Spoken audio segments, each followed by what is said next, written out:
নমস্কার বন্ধুরা, তোমাদের সবাইকে জানাই শুভ দীপাবলি। আজ হচ্ছে কালী পুজো, আর চারিপাশে কেমন বোমের আওয়াজ হচ্ছে, মানে বাজি ফাটছে, তোমরা তো শুনতেই পাচ্ছ।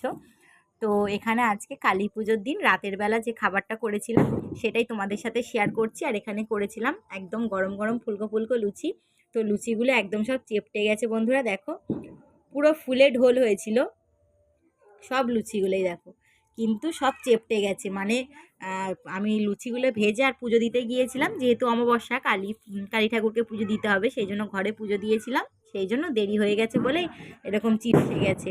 নইলে পুরো বাবা বাজির আওয়াজ দেখেছো, কান মাথা সব ঝালাপালা হয়ে যাচ্ছে।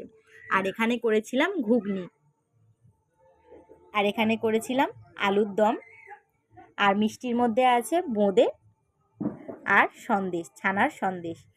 তো আজকের কালী পুজোর দিন রাতের বেলার মেনু হচ্ছে এটাই। তোমাদের কেমন লাগলো অবশ্যই কমেন্টে জানিও। আর